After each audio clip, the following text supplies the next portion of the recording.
예수님께서 제자들에게 열매를 보면 나무를 안다 라고 한 말씀을 나무만을 얘기를 한 것이 아니라 환경이나 또는 사람이나 이런 모든 것들도 다 비유하신 말씀입니다.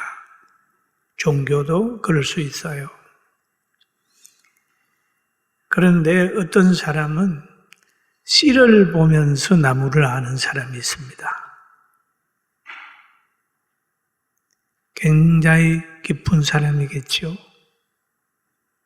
또 나무를 보면서 열매를 아는 사람이 있어요. 그 다음에 열매를 보아야 나무를 아는 사람이 있습니다. 그래서 예수님께서 제자들에게 좋은 나무가 나쁜 열매를 맺을 수 없고 못된 나무가 아름다운 열매를 맺을 수 없느니라 라고 말씀했어요. 예수님이 이 말씀을 하시고 그 쭉 보면 이렇게 말씀하셨어요. 거짓 선지자들을 삼가하라. 양의 옷을 입고 나오나 속에는 노략질하는 일이라. 말씀하시면서 열매를 보라고 강조를 하는 거예요. 말만 듣지 말고 그들의 주장만 보지 말고 그들의 행위가 어떤지를 한번 봐라. 그렇게 얘기를 합니다. 이 거짓 선지자들 말도 잘하고 위장도 잘하고 그러니까 열매를 봐라 라는 얘기를 하죠. 좋은 나무가 좋은 열매를 맺는다 라고 얘기를 합니다. 그러면서 마태복음 7장 22절에 말씀하시기를 그날에 많은 사람이 나더러 이르되 주여 주여 우리가 주의 이름으로 선지자 노릇하며 주의 이름으로 귀신을 쫓아내며 주의 이름으로 많은 권능을 행하지 아니하였나이까 하리니 그럽니다. 그럼 주여 주여 하고 선지자 노릇하고 표적도 행하고 스스로 권능이 있다고 주장을 하는데 그 다음 구절에 가가지고 보면 주님이 나 몰라 그렇게 얘기를 하는 구절이 나와요. 자기는 잘한다고 했는데 예수님이 모른다고 그랬단 말이에요. 예수님이 그를 향하여 알지 못한다. 그 말씀을 듣고 행하는 자마다 그 집을 반석 위에 세운 지혜로운 사람 같다라고 말씀을 하셨어요. 그 뒤에 가보면 그럼 25절쯤 가면 마태복음 7장 25절에 이렇게 얘기를 합니다. 비가 내리고 창수가 나고 바람이 불어 그 집에 부딪히되 무너지지 아니하나니 이는 주추를 반석 위에 놓은 까닭이라 라고 얘기를 합니다. 그러면 신앙생활을 하다가도 시련이 온다는 거예요. 비가 오고 창수가 나고 바람이 부는 것이 집에 부딪히듯 신앙생활을 하는데 시련이 오면 그때 봐야 한다는 겁니다. 그때. 믿음대로 사는 사람은 반석 위에 서 있기 때문에 항상 환경을 이기는 거예요. 환경을 잘 이깁니다.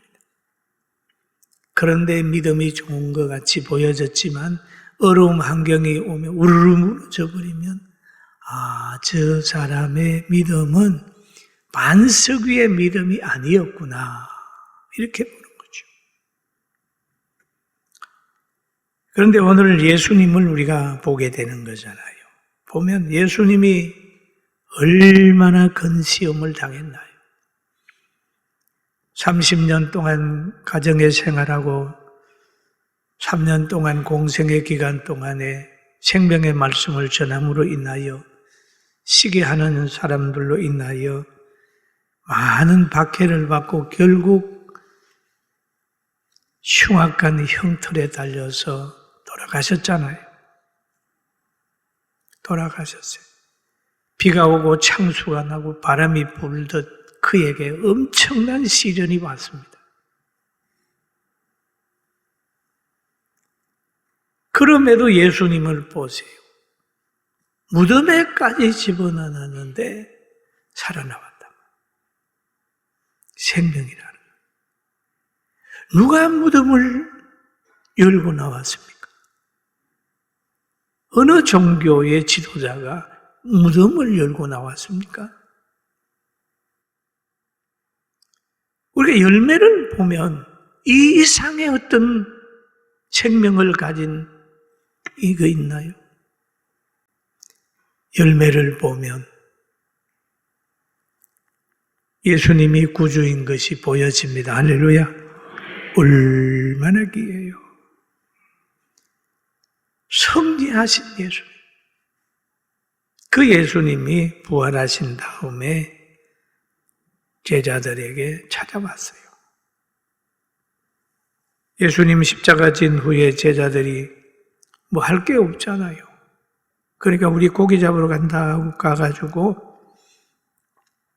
과거처럼 갈릴리 호수에서 고기를 잡는데 부활하신 예수님이 그 갈릴리 호수가에 나타나셨습니다. 밤이 맞도록 헛수고하고 돌아오는 그들을 향하여 예수님 말씀하셨어요. 얘들아, 너희에게 고기가 있느냐? 그들이 제자들이 없습니다. 우리 여러분과 저를 향해 너 행복하냐? 그러면 아니요, 행복하지 않아요. 그렇게 말하는 사람들 많겠죠. 행복합니다라고 하는 대답하는 사람도 있을 것이고 아닙니다. 저는 몸이 약해서 행복하지 못합니다라고 말하는 사람도 많을 거예요. 제자들 보세요. 없습니다. 여러분, 어부가 고기를 못 잡았다고 하면 사업하는 사람은 사업이 안 된다는 거하고 같잖아요. 건강이 있어야 될 사람이 건강이 없는 거하고 같잖아요. 아무리 노력해도 안 됐어요. 그런데 예수님이 그물을 배 오른편에 던지라 라고 얘기를 합니다. 던지라고 할 그때는요, 제자들이 예수님인 줄 몰랐어요. 그래도 누가 권위 있는 말로 던지라고 그러니까 제자들이 던졌어요. 고기가 잡힌 모습을 딱 보여줬을 때 예수님의 사랑하는 제자가 그럽니다. 주님이시다 라고 얘기를 하니까 베드로가 이 말을 듣고 깜짝 놀라는 거죠. 그래서 성경에 보면은 육지에서 그 배가 있는 곳까지 50관이라고 얘기를 합니다. 50관을 계산을 하면 약 90m입니다. 여러분, 90m면 상당히 먼 거리예요. 그런데 베드로가 거기에서 뛰어내리는 거예요. 그래서 예수님께 막 가는 거죠. 그리고 다른 제자들은 그물을 올려가지고 배를 육지에 대가지고 있는 거예요. 그러니까 고기가 잡혔는데 너무 많이 잡혔어요. 형형색색의 고기가 잡히니까 세기 시작합니다. 한 마리, 두 마리, 세 마리. 오늘 153까지 세려고 그러면 또 설교 시간 너무 많이 가니까 여기서 세 마리까지만 세고 끝냅시다. 치었어요. 153마리. 그리고 제자들이 이제 밤이 맞도록 수고하고 나오니까 배가 고플 거 아니에요. 주님 아시고 떡과 고기를 딱 준비해가지고 제자들에게를 위해 준비했습니다. 얘들아, 너희가 잡은 고기도 좀 가져와. 너희가 잡은 고기도 좀 가져와. 그래서 서로 먹고 그랬는데 그 후에 하신 말씀이 오늘의 본문이에요. 그 후에 떡만 먹여놓고 고기만 먹인 게 아니라 그 후에 다시 제자들에게 사명을 줘가지고 자기를 따르게 하고 이제 성령 받게 하고 또 나중에 가가지고 크게 일하게 하는 거예요. 오늘 본문에 보니 그러잖아요. 거기에서 그런 겁니다. 그들이 조반 먹은 후에 예수께서 시몬 베드로에게 이르시되 요한의 아들 시몬아 너가 이 사람들보다 나를 더 사랑하느냐? 그렇게 물어봐요. 더 사랑하느냐? 왜? 90m나 되는 그런 그 물길을 헤쳐서 제자들보다 먼저 자기에게 왔단 말이에요. 그러니까 그를 보고 물어보네. 이 사람들보다 너가 나를 더 사랑하느냐? 정말 중요한 질문입니다. 사랑이라는 거예요. 예수님을 사랑하는 자가 예수님이 맡긴 양을 사랑하게 되어 있습니다. 그런데 예수님이 물어보는 거예요. 예수님 자신을 사랑하게 되면 내가 맡긴 양을 사랑한다는 걸 알기 때문에 너가 나를 사랑하느냐? 물어보는 거죠. 여러분, 예수님 사랑하게 되면 가족 사랑하게 되어 있습니다. 예수님 사랑하게 되면 나라 사랑하게 되어 있고, 예수님 사랑하게 되면 진리 사랑하고, 자유 사랑하고, 사랑 사랑하게 되고 그러는 거예요. 믿습니까? 그런 거예요. 예수님 사랑하면 나라를 사랑하게 되어 있어요. 그러나 예수님을 사랑하지 않으면 자기를 사랑하게 되잖아요. 자기를 사랑하게 되면 모든 환경을 다 자기 유익을 위해서 이용하는 거예요. 이용하는 거예요. 양을 맡겨놓으면 양을 잡아먹어보고, 예수님 사랑하지 않는 사람에게 구역을 맡기면 그 구역 없애고, 예수님 사랑하지 않는 사람에게 목회자가 되게 되면 교회를 흩어버리, 다 쪼개버리고 갈등하게 만들고 그러는 거예요. 하나님 사랑하게 되면 교회가 그렇게 귀하게 되는 거예요. 하나님을 사랑하기 때문에 교회나 성도들을 위하여 세상에 건세하고 싸우는 거잖아요. 싸우는 거잖아요. 그리고 예수님께서 그 양을 맡기기 전에 사랑을 하긴 하는 거예요. 너가 나를 사랑하느냐? 왜 그럴까요? 사랑의 위대성을 알기 때문입니다.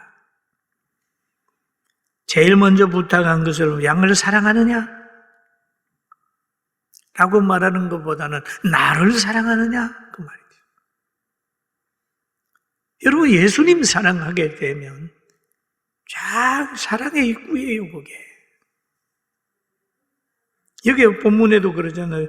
세 번째 이르시되 요한의 아들 시몬아 너가 나를 사랑하느냐 하시니 주께서 세 번째 나를 사랑하시느냐 하심으로 베드로가 근심하여 이르되 주여 모든 것을 아시오매.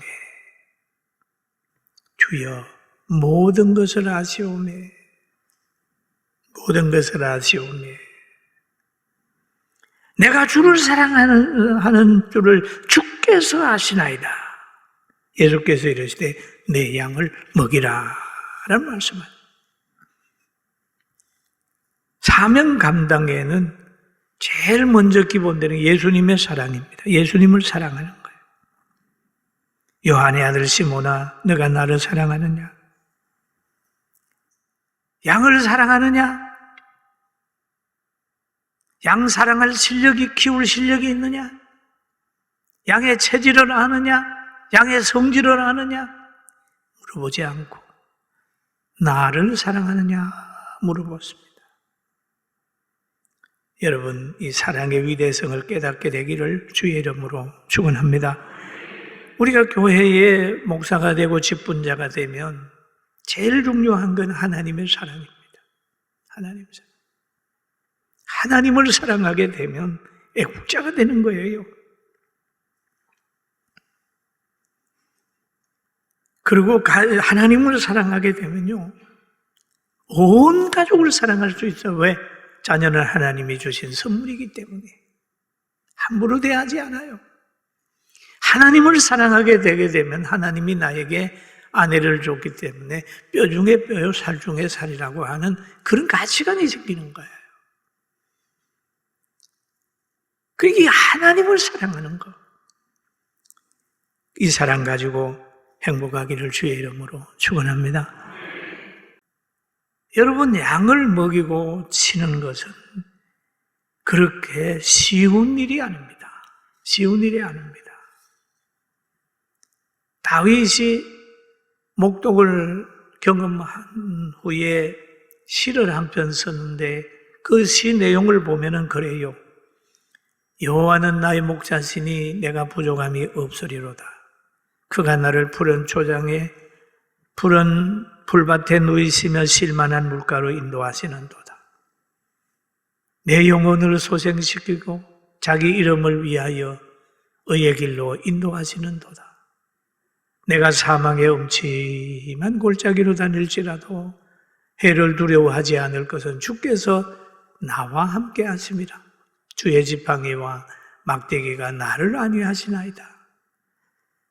주께서 내 원수의 목전에서 내게 상을 차려주시고 기름으로 내 머리에 바르셨으니 부으셨으니 내가 내 잔이 넘치나이다. 내 평생의 선하심과 인자하심이 반드시 나를 따르리니 내가 여호와의 집에 영원히 살리로다 라고 하는 시가 있잖아요. 가만히 보면 다 좋은 말 같죠. 그런데 가장 위험한 곳이 어딘지 압니까? 물가입니다, 여러분. 물가입니다. 물가예요. 그 물가에, 아프리카에도 보면 물가에 가보면 양이 가장 위험한 곳은 물가다. 모든 짐승이 거기에 물 먹으러 모이는 거예요. 물 속에는 악어가 도사리고 있고 물가에는 사자가 서성거리고 있고 있습니다. 성도들이 가장 위험한 곳이 어딘지 압니까? 여러분, 교회 주입니다. 이단들이 득실거리는 교계입니다.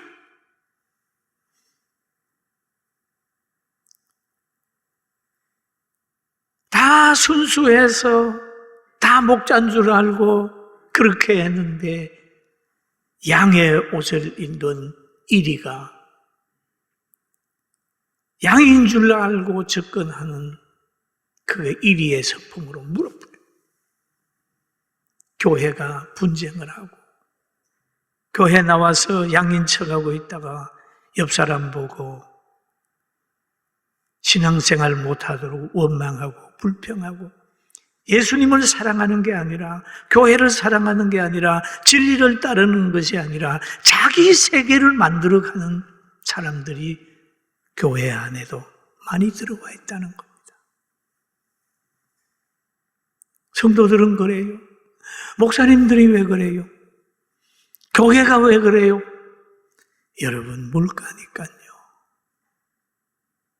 이런 진리를 잘 깨달으면서 분별력이 있기를 주의 이름으로 축원합니다. 아멘. 그래서 이단들을 그렇게 무서워하는 거예요. 그리고 양을 먹이고 치는 자들은 고난이 옵니다. 양을 보호하려고 그러니까 다윗에게는 곰과 사자와 싸워야 되잖아요. 그럼 목자는 초원으로 인도하는 실력이나 물가로 인도하는 실력도 있어야 되지만은 그 양은 물가에서 지켜주는 실력도 있어야 된다. 강해야 되는 거예요. 이게 목자가 가시는 거예요. 여러분 가정에서 아버지나 엄마도 마찬가지잖아요. 아이들을 지켜줘야 되잖아요. 밥만 줘가지고 됩니까? 안 되잖아요. 주님은 그걸 아시기 때문에 베드로 보고 그러는 거예요. 내가 진실로 진실로 내게 이르노니 너가 젊어서는 스스로 뛰고 원하는 곳으로 다녔거니와 늙어서는 내 팔을 벌리리니 남이 내게 띄우고 원하지 않는 곳으로 데려가리라. 원하지 않는 곳으로 데려가리라. 원하지 않는 곳으로 데려가리라. 신앙생활 하다가 보면 참 육체가 원하지 않는 곳으로 갈 때가 있어요. 참아야 되고 양보해야 되고 그럴 때가 있습니다. 그런데 이게 베드로 보고 이제 주님이 그렇게 말씀하는데 이것이 이제 베드로의 삶 속에, 사역 속에 이루어졌던 겁니다. 3번 나를 부인하리라고 하는 말도 베드로는 아닌데요 얘기를 했지만 딱 울기 전에 3번 부인했잖아요. 그리고 예수님이 내 양을 먹이라 치라 한 다음에 젊어서는 이 얘기를 하는 거예요. 젊어서는 너 스스로 행동했지만 늙어서는 너 스스로 못 산다. 너 뜻대로 되는 건 아니다. 내 양을 먹이라, 내 양을 치라 라고 하는 그 길을 따라가는 게 이 길이었습니다. 그리고 끝에 가가지고는 너가 원치 않는 환경이 온다. 그러나 이 환경은 망하는 환경이 아니고 행복한 환경이고 주님이 보호하는 환경이고 하나님의 나라 상급을 만드는 것이니까 영광으로 받아들이는 거예요. 할렐루야. 그러니까 하나님께서는 예수님에게 십자가를 지은 다음에 부활세를 만들어서 구름 타고 올라오게 하시고 예수님은 제자들을 불러서 그들에게 일을 맡기면서 나중에 계시록에 가게 되면 제자들의 누림의 장소를 준비하고 그렇게 만들어 놨어요. 사랑하는 성도 여러분, 우리 주님 사랑합시다. 아멘. 예수님을 사랑하면 짐이 안 돼요. 짐이 없어요. 저는 목회하면서 제일 행복한 시간이 언제냐? 지금입니다. 말씀을 전하는. 성도들이 아파하면 마음이 아파요. 왜? 내 마음 아니에요. 하나님의 사람들이에요. 여러분은 어떻습니까? 함께 일구어 나간다고 하면 여러분과 저의 기쁨은 더 커지고 하나님의 나라는 하나님께서 분명히 머리가 되고 꼬리가 되지 않게 할 겁니다. 아멘. 아멘. 아멘. 믿습니까? 저는 그거 믿어요. 이 모든 사람들보다 하나님을 사랑하면 베드로를 쓰신 하나님, 다윗을 쓰신 하나님, 바울 사도를 쓰신 하나님, 우리 교회와 저도 쓰시고 여러분도 쓰시고 주님의 날을 맞이할 때 다 우리의 육체는 흙으로 돌아가고 때로는 아침에 내린 풀잎의 이슬 같은 약한 존재잖아요. 아침 안개와 같잖아요. 그리고 덜 풀에 핀 하나의 꽃과 같잖아요. 우리의 인생이 뭐 그렇게 대단합니까? 저는 아침마다 느끼고 저녁마다 느끼는 것이 참 사람은 약하구나. 영원하지 않구나. 만약에 주님이 없다고 하면 저 짐승하고 다를 건 없는데 그래도 우리는 영혼이 있기 때문에 속사람이 있기 때문에 이렇게 기뻐하고 웃고 산다 라는 생각을 늘 하고 있습니다. 아무쪼록 여러분 참 목자 되신 예수님 사랑하시고 주님의 양으로서 또 여러분들도 가족을 양처럼 주님의 사람으로 다 대해서 행복하게 되길 주의 이름으로 축원합니다.